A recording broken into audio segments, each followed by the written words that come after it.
नमस्कार। आज की हमारी चर्चा हमें भक्ति परंपरा के एक बहुत ही रोचक और प्रेरणादायक किस्से की गहराइयों में ले जाती है। जी। संत रसिक मुरारी जी और एक कह सकते हैं मतवाले हाथी की कहानी। हमारे पास इस घटना का विवरण एक नोट के रूप में है जो जमाने की घटनाओं को बताता है। हाँ, और ये कहानी सच में दिखाती है कि सच्ची भक्ति और संत के हृदय की जो करुणा होती है उसमें कितनी शक्ति हो सकती है। मतलब कमाल की बात है ये। कहानी का आरंभ होता है धारंधा नाम की जगह से।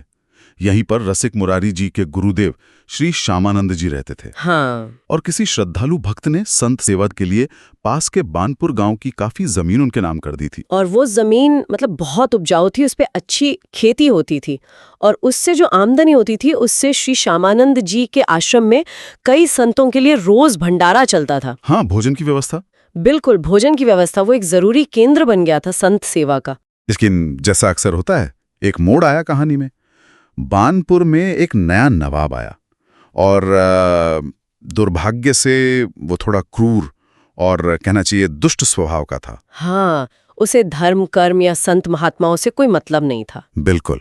जब उस नवाब ने वो लहलहाती फसल देखी और पूछा कि भाई जमीन किसकी है, हाँ। तो उसे बताया गया कि ये धारंदा में रहने वाले महात्मा हैं श्री श्यामानंद जी। हाँ। उनकी है। और बस ये सुनते ही उसके मन में मतलब लालच आ गया, द्वेष भर गया। नवाब दुष्ट तो था ही, ऊपर से सत्ता का नशा भी था। वो सीधा श्री श्यामानंद जी के आश्रम पहुंच गया जी। और वहां पहुंचकर मतलब सिर्फ अपमानजनक बातें ही नहीं कही, कड़वे वचन कहे, बल्कि फौरन आदेश दे दिया कि महात्मा की सारी संपत्ति, वो जमीन, हाँ वो जमीन और फसल सब जब्त कर लो, राज के कब्जे में ले लो। ये तो श्री श्यामानंद जी के लिए बहुत बड़ी चिंता की बात हो गई। सिर्फ जमीन जाने का दुख नहीं था, बल्कि इससे वो जो रोज संत सेवा होती थी, भंडारा, हाँ, वो भंडारा रुक जाता। कई संत भूखे रह जाते। तो उन्होंने सोचा कि भाई इस मुश्किल से कैसे निपटा जाए, जमीन कैसे वापस मिले। तभी उन्हें अपने एक असाधारण शिष्य रसिक मुरारी जी की याद आई। गुरुजी जानते थे अपने शिष्य की आध्यात्मिक शक्ति को, उनकी महिमा को। हाँ बिल्कुल, उन्हें पता था कि रसिक मुरारी में ही वो क्षमता है। उन्हें विश्वास था कि रसिक मुरारी ही इस मुश्किल स्थिति को संभाल सकते हैं। हाँ, गुरु जानते थे कि रसिक मुरारी जी में वो तेज है, वो भगवत कृपा है जो शायद उस दुष्ट नवाब के दिल को भी बदल सके या कम से कम उसे सही रास्ता दिखा सके। तो श्री श्यामानंद जी ने रसिक मुरारी जी को बुलाया और उन्हें उस नवाब के पास जाने को कहा। आदेश दिया। गुरु का आदेश सिर पे रख के रसिक मुरारी जी फौरन बानपुर जाने के लिए तैयार हो गए। लेकिन यही कहानी में एक और बात जुड़ती है। अच्छा, क्या? रसिक मुरारी जी के कुछ शिष्य थे जो इत्तेफाक से उसी नवाब के दरबार में मुंशी मुनीम का काम करते थे। अरे वाह। हाँ, तो वो ये सुनकर बहुत डर गए। डरना तो स्वाभाविक था, वो तो नवाब के स्वभाव को जानते थे।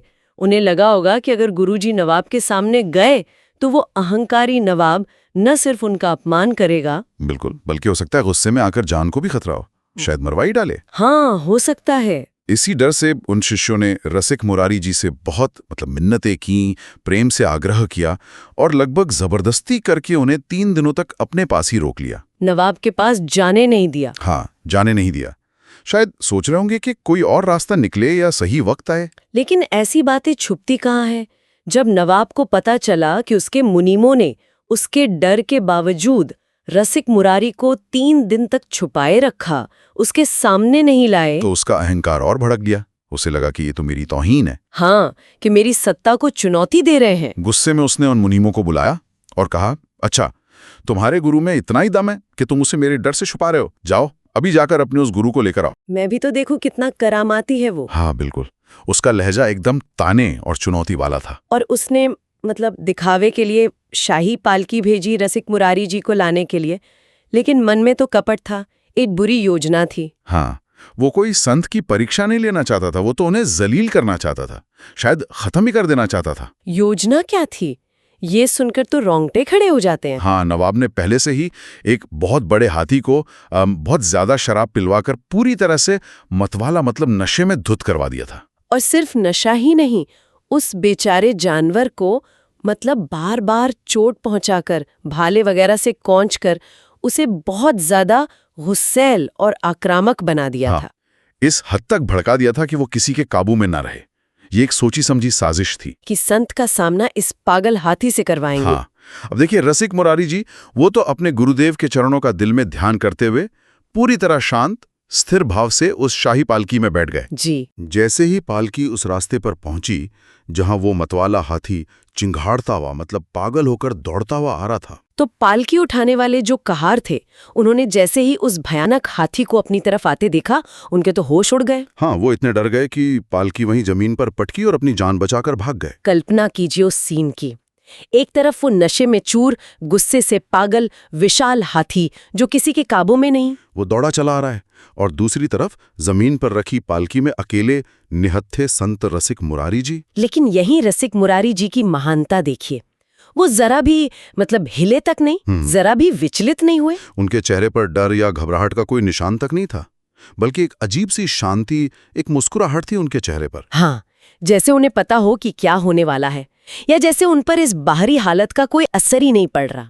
ये उनके गहरे आत्मविश्वास और भगवान पर भरोसे का सबूत था। हाथी पूरी रफ्तार से चिंघाड़ता हुआ उनकी ओर बढ़ा। महावत जो हाथी की पीठ पर था बार बार अंकुश मार रहा था, रोकने की कोशिश कर रहा था। पर वो हाथी कहाँ किसी के वश में था, वो तो जैसे मारने पर ही तुला था। जब वो विशाल गुस्सैल हाथी रसिक मुरारी जी के बिल्कुल पास आ गया, तब संत ने बड़े प्यार से, करुणा से अपना हाथ बढ़ाया और हाथी के माथे पर धीरे से फेरा। और फिर उन्होंने बड़े ही शांत और मीठे स्वर में कहा, जैसे किसी भटके हुए बच्चे को समझा रहे हों, कृष्ण कृष्ण बोलो, कृष्ण कृष्ण बोलो। अरे गजराज, देखो तो तुम कौन हो?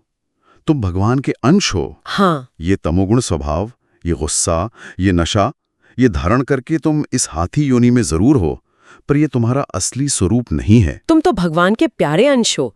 ये गुस्सा करना, ये हिंसा करना तुम्हें शोभा नहीं देता। ये तामसिक स्वभाव छोड़ो और कृष्ण बोलो, कृष्ण बोलो। ये बात बहुत जरूरी है। रसिक मुरारी जी ने हाथी को उसकी उस वक्त की हालत, एक गुस्सैल मतवाला जानवर के तौर पर नहीं देखा। नहीं, बिल्कुल नहीं। उन्होंने उसके बाहरी रूप या बर्ताव को नहीं, बल्कि उसके अंदर छुपे असली भगवत स्वरूप को पुकारा। उसे याद दिलाया कि वो असल में दिव्य है, भगवान का अंश है। यही दृष्टि तो संत की पहचान है, दोष न देखकर स्वरूप को देखना। और इस प्यार भरी आवाज का, इस तत्व दृष्टि का असर देखिए।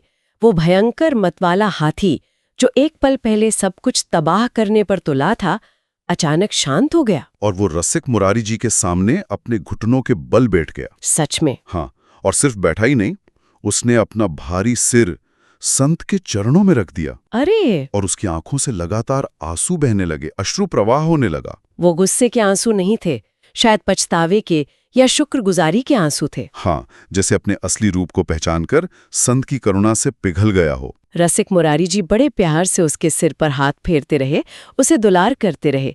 ये कोई जादू टोना या आम चमत्कार नहीं था, जैसा शायद नवाब सोच रहा होगा। नहीं, ये तो बिल्कुल भगवान नाम की शक्ति, संत के दिल की करुणा और प्रेम का जीता जागता सबूत था। और यहीं पर रसिक मुरारी जी ने उसके दिल में भक्ति का बीज बो दिया। संतों के पास अक्सर तुलसी की माला रहती है ना? हाँ, रहती है। उन्होंने फौरन एक बड़ी सी तुलसी की माला, शायद 108 दानों की कंठी माला होगी, उस हाथी के गले में पहना दी, जैसे उसे अपना शिष्य ही बना लिया हो। बिल्कुल। फिर उन्होंने उसके कान में भगवान का नाम सुनाया, नाम मंत्र दिया और कहा, सुनो गजराज, आज से तुम्हारा नाम गोपाल दास है। कमाल है। एक पल पहले जो मतवाला हाथी मौत बनकर खड़ा था, अगले ही पल वो संत का शिष्य गोपाल दास बन गया। हाँ, संत जन अक्सर कहते भी हैं कि सबसे बड़ा मतवाला हाथी तो हमारा अपना मन है। सही बात है। जो किसी नियम, किसी अंकुश को नहीं मानता, बस भागता रहता है। अगर संत अपनी कृपा और नाम की शक्ति से उस बेलगाम मन को वश में करके उसे गोपाल दास बना सकते हैं, तो फिर एक असली हाथी को बदलना कौन सी बड़ी बात है। बिल्कुल। और ये सारा अद्भुत नजारा नवाब अपने महल के छज्जे से बिल्कुल साफ साफ देख रहा था। वो तो इंतजार कर रहा था कि कब ये हाथी इस करामाती संत को कुचल डालेगा, देखेगा कि इनमें कितनी शक्ति है। उसका इरादा तो संत को मरवाने का था। लेकिन जब उसने देखा कि हाथी ने कुचलने के बजाय संत के चरणों में सिर रख दिया है और संत उसे माला पहना रहे हैं, तो वो हैरान रह गया। उसे अपनी आंखों पर यकीन नहीं हुआ।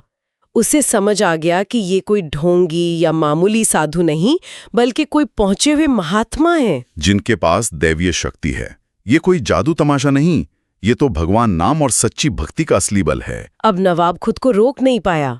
जो अहंकार और क्रूरता उसके मन में थी वो डर और श्रद्धा में बदल गई। वो दौड़ता हुआ महल से नीचे आया और सीधा रसिक मुरारी जी के श्री चरणों में गिर पड़ा। संत के चरणों से लिपट गया और रोते हुए कहने लगा, हे महात्मा, मुझे माफ कीजिए, मैं अज्ञानी हूँ, मैंने संतों का प्रभाव कभी जाना ही नहीं था। मुझसे बहुत बड़ी गलती हुई है, कृपा करके मुझे माफ कर दीजिए। देखिए, यही तो होता है संतों के पास रहने का असर। उनकी करुणा, उनकी शांति, उनका तेज बड़े से बड़े दुष्ट के दिल को भी बदल सकता है। नवाब का हृदय परिवर्तन हो गया।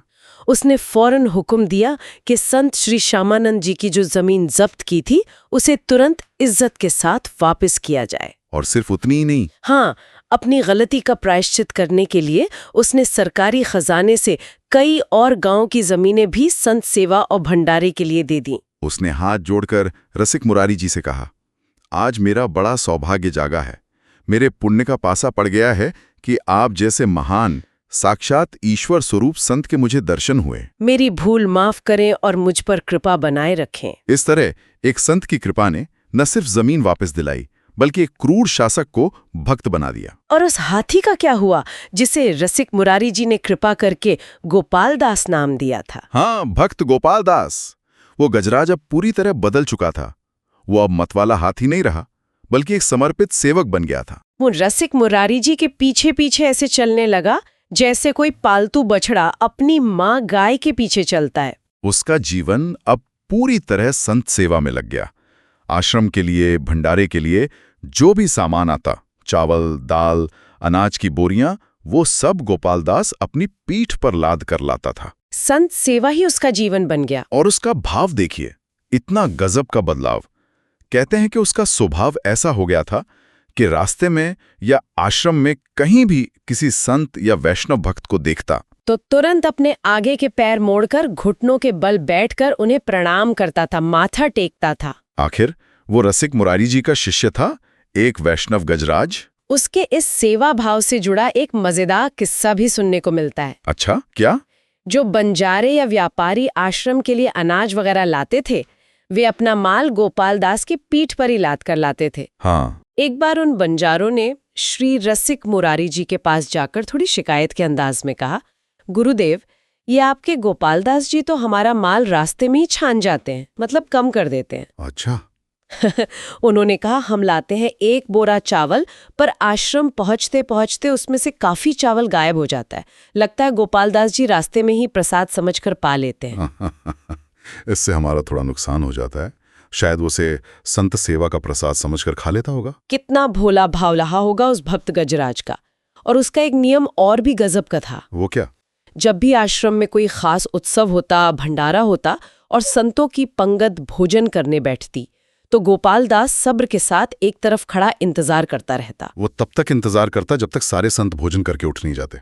उसके बाद वो उस जगह पर जाता जहां संतों ने भोजन किया था और जमीन पर गिरे हुए जूठे अन्न के दानों को, जिसे भक्ति भाव में संतों का शीत प्रसाद या उच्छिष्ट कहते हैं, हाँ, उसे अपनी सूंड से उठाकर बड़े प्रेम से खाता था। जरा सोचिए, उस हाथी का कितना बड़ा सौभाग्य था।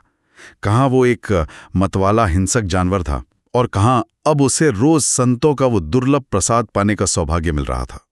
संत कृपा ने तो उसका भाग्य ही बदल दिया। तो इस पूरी कहानी से, इस पूरी चर्चा से हमें क्या सीखने को मिलता है?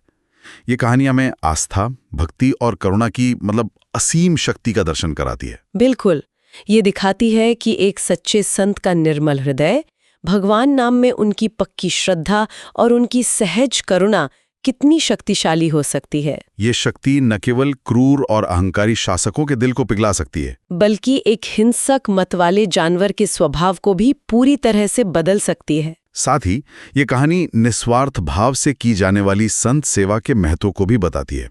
श्री श्यामानंद जी की चिंता संत सेवा रुकने की थी और आखिर में नवाब ने और भी जमीनें संत सेवा के लिए ही दी। व्यक्ति का स्वभाव परिवर्तन, ये असली चमत्कार है। सही बात है। ये दिखाता है कि सच्ची शांति, अंदरूनी स्थिरता और ईश्वर के साथ गहरा जुड़ाव बाहरी खतरों, हिंसा और आक्रामकता पर जीत पा सकता है। ये भक्ति मार्ग में जो बदलने की क्षमता है, उसका एक बहुत ही जबरदस्त उदाहरण है। हाँ, ये बताती है कि भगवान नाम और संत कृपा नामुमकिन को भी मुमकिन कर सकती है। बिल्कुल। यहाँ पर रुककर सोचने के लिए एक बात ये भी है, हाथी का बदलना तो एक बहुत ही साफ दिखने वाला और अद्भुत वाकया था, जिसे सबने देखा। हाँ, प्रत्यक्ष था। पर क्या असली और शायद उससे भी ज्यादा गहरा और टिकाऊ बदलाव उस नवाब के मन में नहीं हुआ?